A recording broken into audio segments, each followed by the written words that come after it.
Hello! Welcome to LVLS Weekly episode 46. I'm recording at night, can you tell? I'm going to talk about three things today. I'm going to talk about Super Smash Bros. Wildcat JF Edition, Part 1. What characters am I going to cut? It's going to be hard. I've got some rules, but we'll get into that at the end of the video. Before that, I want to talk about two other things. First of which is my 5 most anticipated games of 2022. I'm cheating slightly because I'm including a mini console with my top 5, but I'm really excited about it. And as I've racked my brain all day trying to think about what to say, that's the only thing that kept coming up, so I'm sticking with it. The other thing, and I don't know how well the camera's going to pick this up,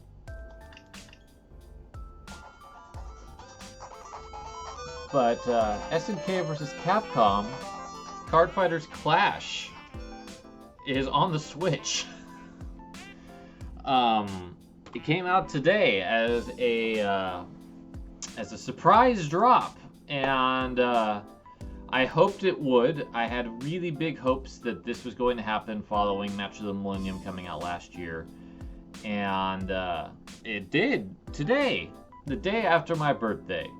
And this is arguably the most praised and acclaimed Neo Geo Pocket Color game that they ever released, Card Fighters Clash.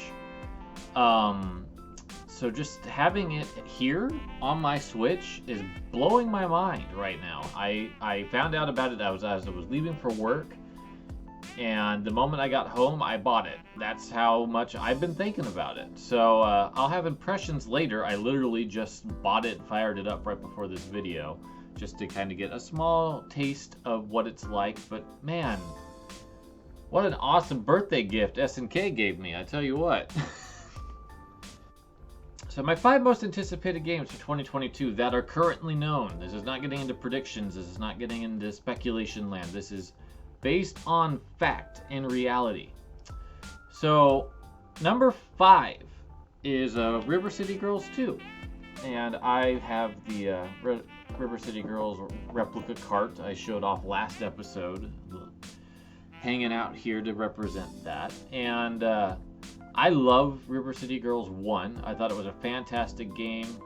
I enjoyed it immensely. The biggest issue I had with it was just the treatment of its main characters a little bit was like just kind of crappy in terms of the writing. So I'm hoping that this game takes some lessons. I know that they learned a lot about how to not end the game because there was a big pushback on that. And they actually did an update that fixed the ending. But now they've added 2 more women to the roster, Miriam from Double Dragon and a brand new character I don't recognize. She might be from Underground, but I don't remember her name off the top of my head. It's a cool name, I just don't remember off the top of my head. So that'll be fun to experiment with them, see how they play in contrast. But yeah, it looks fantastic. They did a trailer a couple weeks ago. Looks exactly the way I would want it to. I'm so excited about it. So I'm hoping that they continue the goodwill and excellent gameplay of the last game. And Megan McDuffie's back doing the music. So that's just reason enough right there to get hyped. So number 4 goes to the Taito Egret 2 Mini. Fans apparently excited about it too because he just decided to pipe in. You want to come say hi? You want to be part of the video, bud? I'm cheating because it's not really a game. It's a mini console designed to look like an arcade unit. But it's got 40 Taito games on there, all of which I am very excited to try, including Elevator Action Returns, which I just talked about.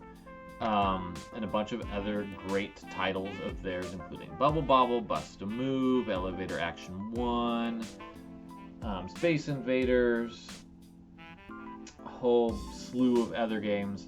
And I'm getting it with the bonus 10 game set with a special paddle controller so you can play like Arkanoid and similar games like that. So that's really exciting to me. I'm ordering it from Japan. I have had the pre-order for months. I'm not changing it, even though Strictly Limited is going to be doing their own version, unless it's cheaper. And I doubt that. I doubt that very much.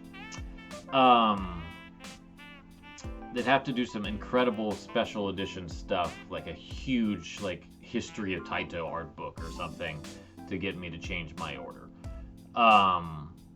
So I'm not anticipating that happening.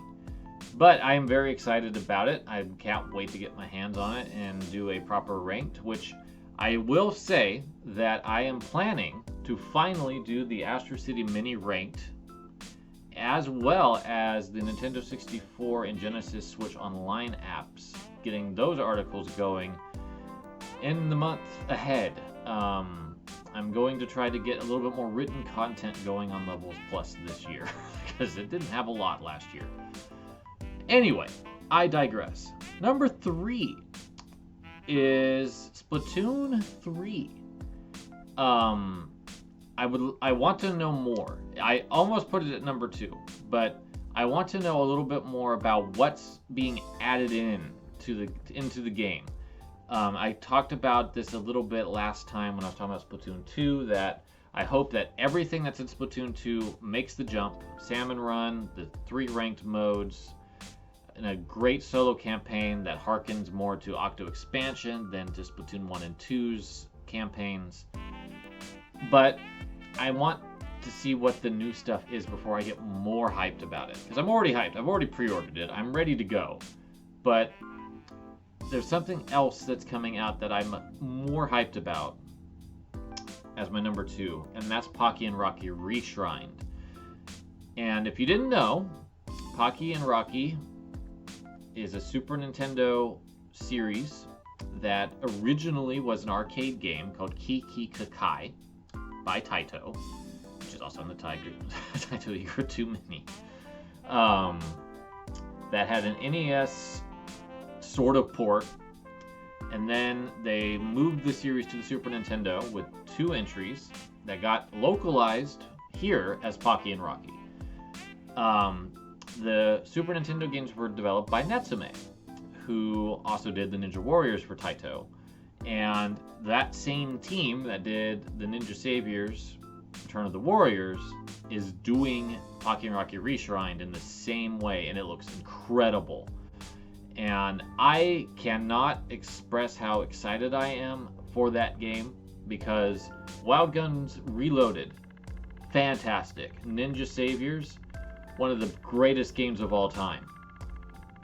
So I have incredibly high hopes for Pocky and Rocky Reshrined. And I'm going to probably go with the collector's edition on it if I can. If there is one, I'm sure there will be. It's one of the few collector's editions I'm allowing myself to do because I just want to. I'll just be frank. I want to for this game.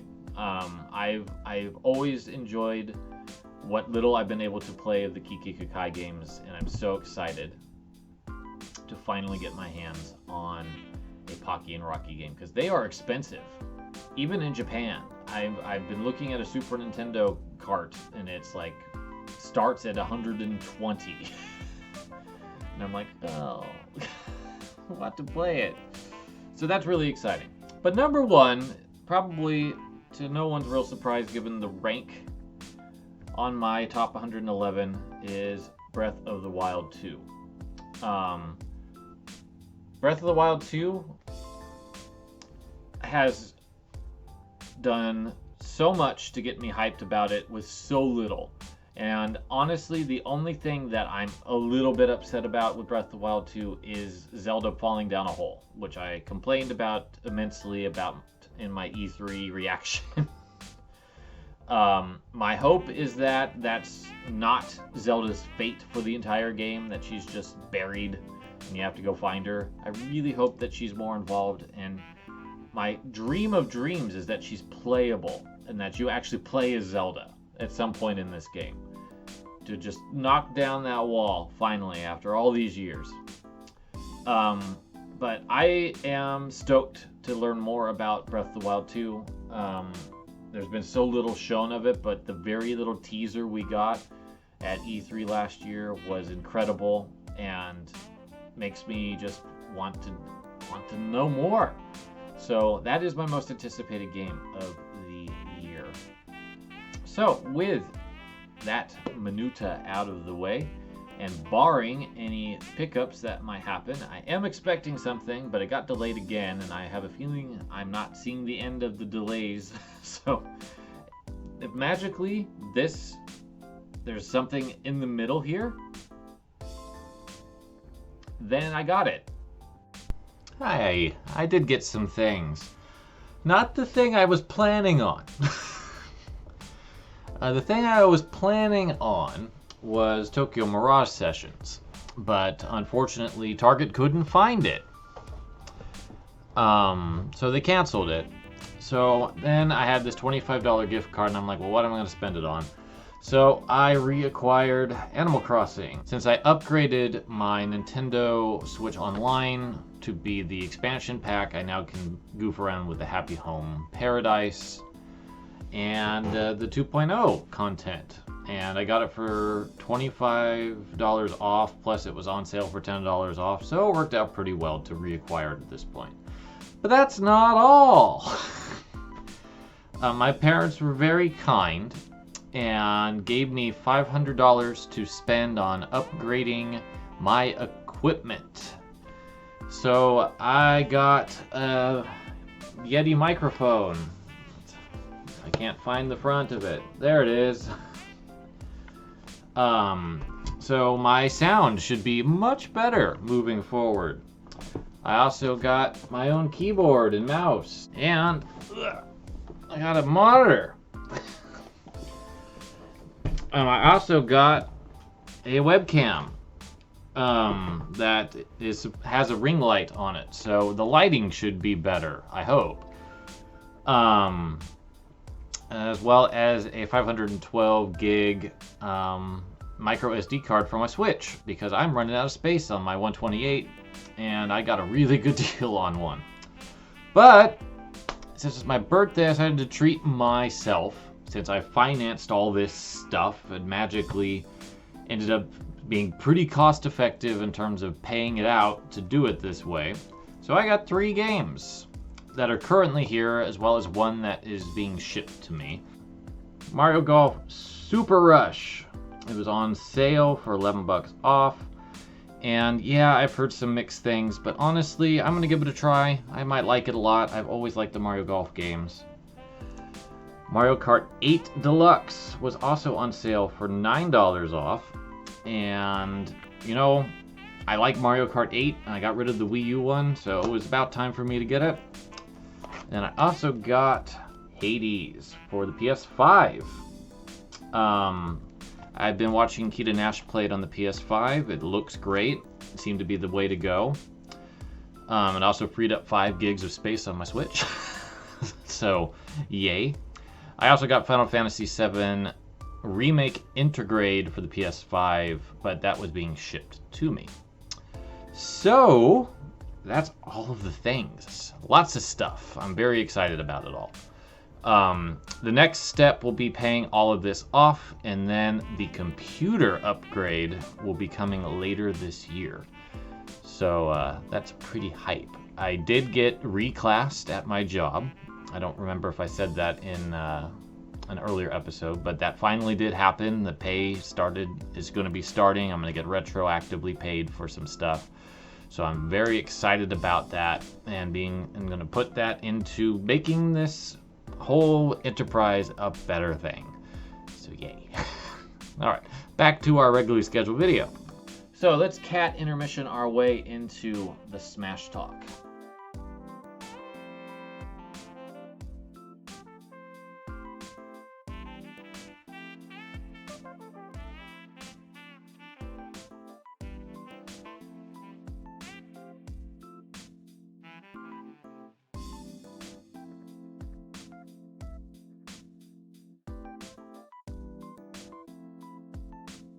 the beginning of this new sub-series, Super Smash Bros. Wildcat JF Edition. And for part 1, we're going to deal with the brutal truth that we can't have all of these characters come back. Sakurai has stated that for a potential sequel for Smash Bros., the licensing to get everyone back that appeared in Ultimate would be nigh impossible. So, if I were given the directorial reins, how would I trim the roster? So ultimately what I decided is that there's 82 slots currently on this screen. So when I say 82 slots, that includes, like, you can see Pyra and Mithra here count as 2 characters, and Pokemon Trainer there counts as 3. So with that in mind, I had the difficult task of cutting 30 characters from this roster. And I've actually gone over this a couple times. I've even recorded this once before and realized that there's just a couple things I need to change because I wasn't happy with the initial thing I came up with. So just to get this out of the way, first and foremost, I'm going to cut characters that you might like, viewers. Please know it's not a slight on you. I don't know who you are. I don't know what characters you like. I'm just making this from my perspective. This is not me hating on a character or a franchise. I'm going to try really hard with my wording to make sure of that. But ultimately, there are 30 characters in this game that I either will be eliminating entirely, combining with other characters, or doing something very different with. And I think there's only one character that actually falls into that ladder that I'm actually cutting. There are a couple that I will be pulling back in different ways. So just let me have my fun and don't be hating. If you want to do this process, you're more than welcome to. I think it's actually kind of fun and challenging to try to figure out how would you do this, because it's not easy. And I did try to focus on characters that had, or franchises I should say, that have a lot of characters already in the game. So like Mario, for example, had 11, and Fire Emblem and Pokemon both have 8. So I cut them down significantly. I also trimmed the third parties a bit, and some of those were really hard for me to do. I will say this up front, that 2 of my favorite characters happen to be Echo Fighters, and I eliminated both of them because I felt like we could do better with new faces on the roster than with clones. So, with all that out there in the open, let's get started on this process. And what I've done is I built in cute little blocks to cover the characters, so that way I don't have to paint over them and potentially make it hard to see who else is here. So let's go ahead and get started. So let's go ahead and get started with row 1. And row 1, I've actually done a really good job of not eliminating anybody. In fact, the only one I'm eliminating is Jigglypuff in row 1. Why Jigglypuff? All of the original characters from the first game. Ultimately, for me, I'm saying ultimate a lot. I guess it's just the nature of recording a Smash video. I'm sorry. For me, Jigglypuff was the least interesting character of the original 12. She ultimately was added because Kirby's model was there. They're very similar, and has just kind of carried through the rest of the franchise since then. And I just don't think she's a very interesting character. Her rest stuff is unique, sure, but I just don't care. I genuinely don't care about Jigglypuff. I'm sorry, Jigglypuff fans, but if I were to be the director, that would be the first character I would cut. Moving on to row 2, which is all melee characters. Our first cut here will be Sheik. And that might surprise you, because Sheik is a long-running character that's very dynamic, very fluid, fills a spot on the roster that nobody else quite does. And the reason I'm cutting Sheik is because legacy-wise, Sheik has only been in 2 games, which is Ocarina of Time and Hyrule Warriors. And I think that another character that is similar to Sheik, comes from the same tribe even, has a much stronger legacy and a much more compelling moveset potential. So I wanted to eliminate Sheik to make room for this character. I'm very excited to talk about them when we get to the characters I'm adding, but that will not be this day. Next is Dr. Mario. And Dr. Mario is getting cut because while he's not officially an Echo Fighter of Mario, he's actually a representation of what Mario was in Smash 64. I don't see the need to have more than one version of a character on the game's roster. I don't want to have clones of characters that are already there. Mario's on the roster already. I don't need Dr. Mario there too. Dr. Mario will become a skin for Mario and will keep the pills. They won't act quite the same, but they will look like they do when he does them in this game. That's the best solution I've got to getting rid of a couple of these cloney characters that are effectively the same. That's kind of the same deal with Pichu, is that Pichu is effectively a clone of Pikachu that does damage to itself with its electrical attacks. Novel idea, not worth keeping on the roster for me as a character. Falco. Falco is going to hurt some people because I think that over time Falco has become more differentiated from Fox. But if I'm going to have 2 Star Fox characters stay in this game, it's going to be Fox and Wolf. And I'm going to work on Wolf to make him more unique from Fox than he already is. Falco is just adding a 3rd character to try to do that with, and I don't think it's that interesting to try to do. There might be some things about Falco that become part of Fox or Wolf. I'm going to figure that out. But for now, in terms of cutting, I'm going to cut Falco. This one hurts. This one hurts me a lot. I'm cutting Lucina. Lucina had a bad rap in Smash, in my opinion. It was a cute idea to make Lucina an Echo Fighter of Marth because of how much she uses Marth in Awakening as a disguise. But in hindsight, in Ultimate, with Roy and Chrom and Marth all basically the same, and Ike to some degree, it just got to be too much. And as much as I love Lucina, I would rather her actually be like an alt skin for Marth, if she's going to be like that.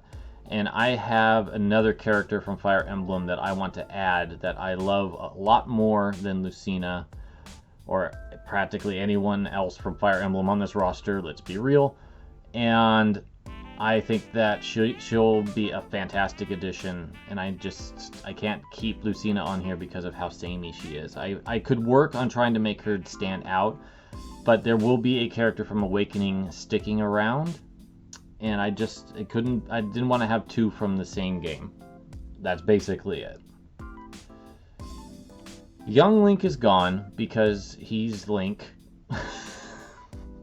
in a shorter form with slightly different move properties.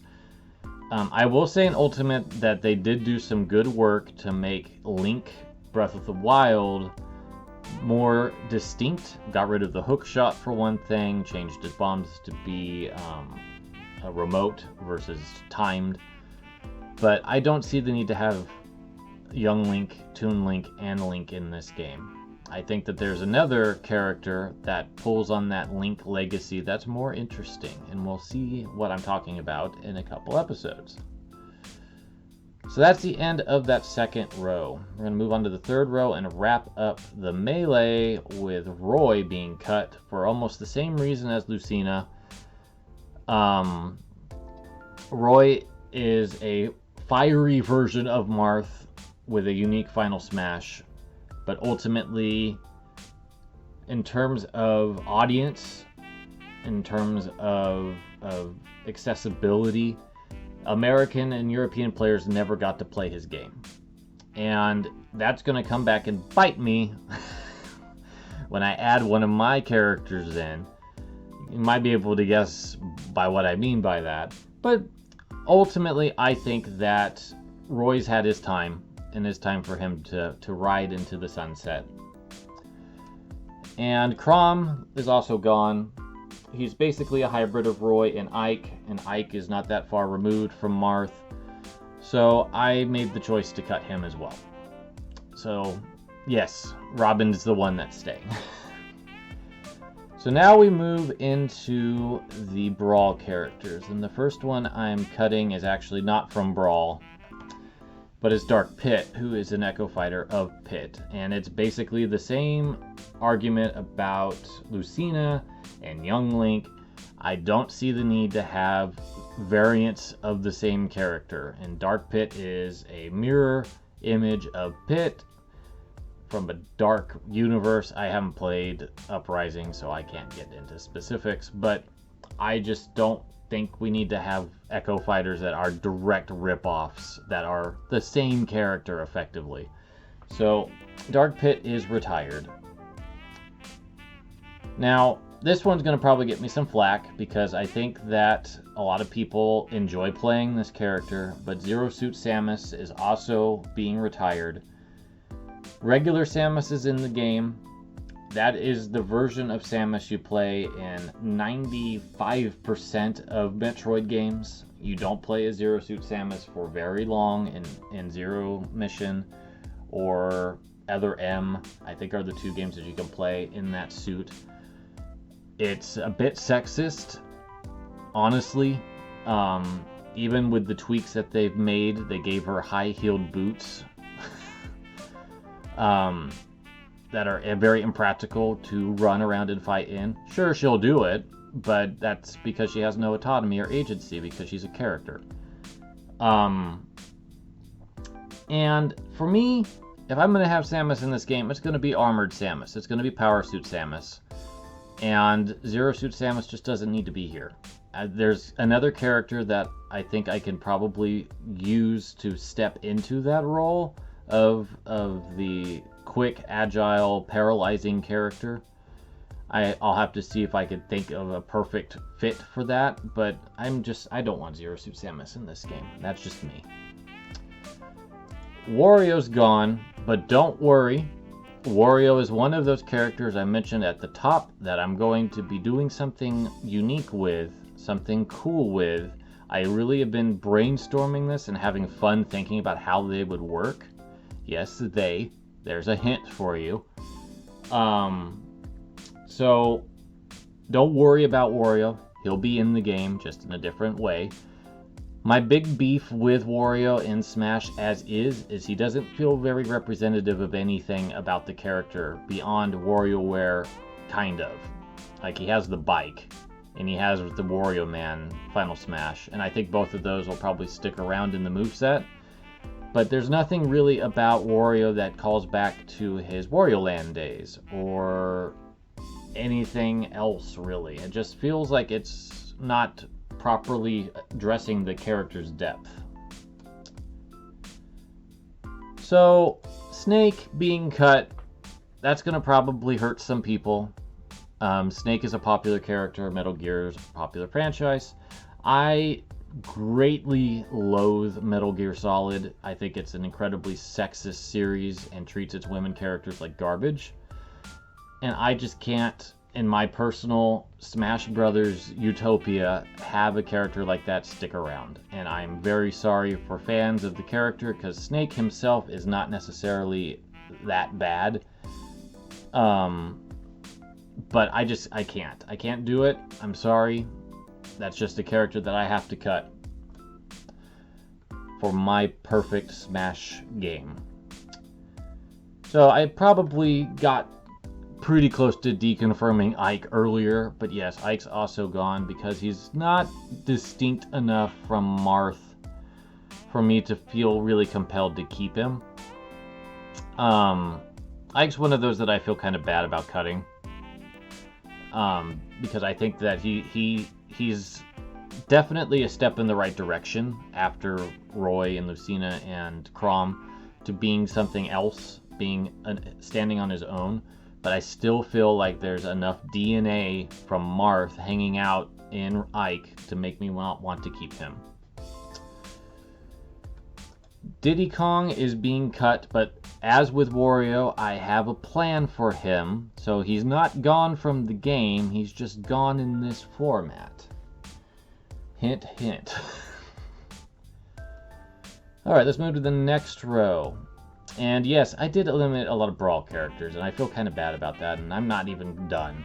Because Lucas is also gone. Lucas is a tough one. Lucas is, if I didn't make this 32 characters to cut, and I did like 30 or 29, Lucas would have probably stayed. He's got enough distinction from Ness to be in the game, but for me personally, having two characters with PK Starstorm drives me up the wall.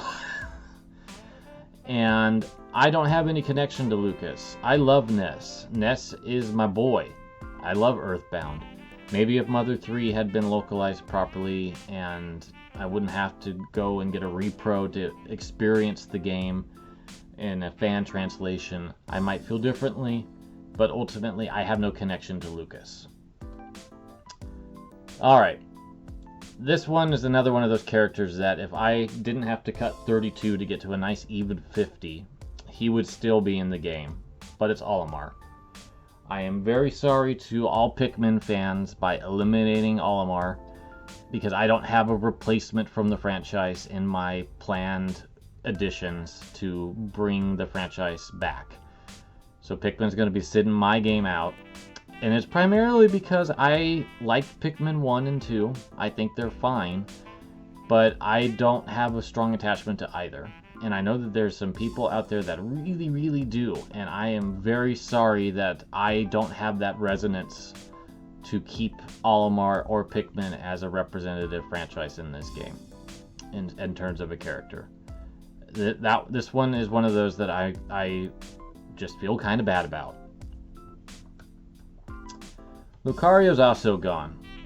So I eliminated almost the entirety of the Brawl roster, and I feel funny about it, but ultimately with Lucario, he's going to be coming back along with two other Pokemon for a different take on the Pokemon Trainer idea. I think it's a cool idea to bring those three characters back in a slightly different way. So don't regret Lucario's cut, he'll be back. The last cut for Brawl is Toon Link. Toon Link is gone for the same reason Young Link is. He's basically a variant of Young Link, who is a variant of Link, and I don't need three Links in this game. Let's move on to Wii U and 3DS. And everybody else in that row is safe. Our first cut is actually Greninja, but that's another one of those Pokemon that's going to be saved with the Pokemon Trainer idea that I have in mind, so don't worry too much, he won't be gone for very long. The next cut is Ken. I'm cutting Ken because while he is the most unique Echo Fighter in the game, I want to put in somebody else from that franchise in his place, and I don't want to have three third-party characters from the same franchise. That's basically the only reason that Ken's being cut. I think he stands out in terms of everything else about him. So, Ken, I'm sorry. You had a good time in Ultimate, and I like you more than Ryu, but if I'm going to keep a Street Fighter character in the game, it needs to be Ryu. Corrin is the last Fire Emblem character I'm cutting, so Byleth is safe. Corrin is from Fates. I personally disdain Fates. It's my least favorite Fire Emblem game outside of Shadow Dragon, and it has a lot of story problems, a lot of character problems. The biggest issue I have with Corrin as a character is how vapid they are. They have very little personality and they're very dense. And it's hard for me to want to play them or engage with them in any fashion. Despite that their character design is good, and I like the voice actors portraying them, they just got a raw deal with that character. And I don't want to have any Fates representation as a character in this game if it's mine. So that is the reasoning there. Next is the one that hurts me the most, and it's Richter from Castlevania. I really don't want to cut Richter, but he's not that different from Simon. And if I'm going to keep a Castlevania character in the game, it's going to be Simon. He's the legacy character. He's the icon. Richter was a really cool, really awesome addition that I was super stoked about. Couldn't believe that they actually brought him into this game. But in the end, Simon's the one that's going to stay. Cinnaror is the last cut of the base Ultimate roster, but he's the last of the Pokemon I plan to reuse with my second Pokemon trainer idea, so don't worry, he's coming back. DLC, Piranha Plant's the first cut. That's probably not too big of a shock. The Mario characters I cut were all ones other than Wario. Ones that I don't think anyone's going to be too remiss about. Dr. Mario, like I said, is not that different. Wario is coming into the game still, just in a different way. But Piranha Plant, while a really good joke character, a really good continuation of that goofball character, captures that retro vibe since they've been around since Super Mario Brothers back in '85. I can't continue to have it hang out in the game. It's just not cool enough, I guess. Joker is cool enough, but I think he's too cool for this school. I don't care for Persona anymore. I think it's a problematic series, much like the Metal Gear. I think that it does not handle its discussions of gender, identity, sexual orientation, or even sexuality and gender very well at all. And I just don't want to continue seeing it appear in my idealized version of the game. Now, past two fans are going to probably be a bit miffed at me because I cut a lot of them. Steve's out. Steve is such a complex character in terms of how the game works that keeping him in is just a pain in a lot of ways, because every stage had to be tweaked to incorporate his mining mechanic. On top of that, his creator is an asshole. And Microsoft has done a splendid job of exorcising the asshole from the game, but for me, Minecraft always will have that stench. And therefore, I have no desire to maintain Minecraft in my Smash Brothers. Kazuya is another painful one because I think that Tekken, being a representative of the 3D fighting space, is great, and I think that it was a great pairing with Ryu and Terry, but that was one of those third-party cuts I had to make. I had to cut 8 of them, and it was not an easy decision to make.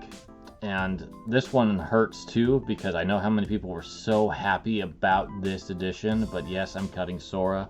I have no love for Kingdom Hearts.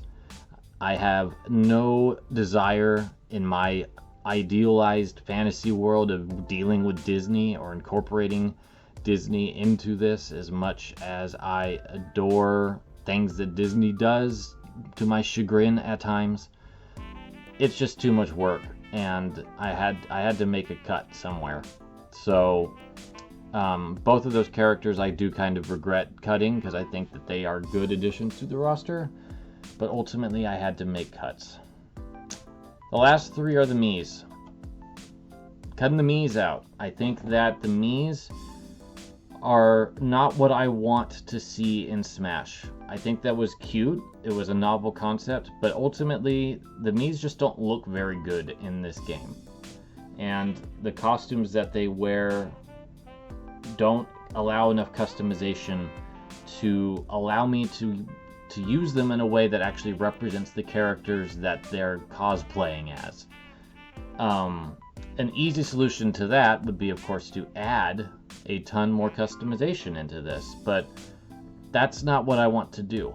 I would rather add characters than add Mii costume parts. I feel it was a bit of a concession to have Mii costumes so characters could be represented even though they weren't actually there in the game. So that is my difficult cut list. So what we're going to do is we're going to stop here because I want to break this into parts and I don't want these videos to run super long because it's just me talking about speculative stuff and there's other things going on. So let's end here, but next time what I'm going to do is I'm going to go through all the characters that remain on this roster and tell you why I wanted to keep them if I didn't get into it too much already, which I don't think I did. I deliberately tried to not talk about why I'm keeping characters in the game or changes that I'd like to make. We'll do that next time. So friends, thank you so much for joining me on part 1 of this little journey. We have a few more to go. And this probably won't all be like in a row. I think for the characters I'm going to try to do them in a row, but we'll probably then take a break and then we'll come back to it. Because I don't want to just do this for like 3 months. I want to break it up and do some other things. Alright. Thank you so much for watching. Have a wonderful week and I will see you next time. Take care.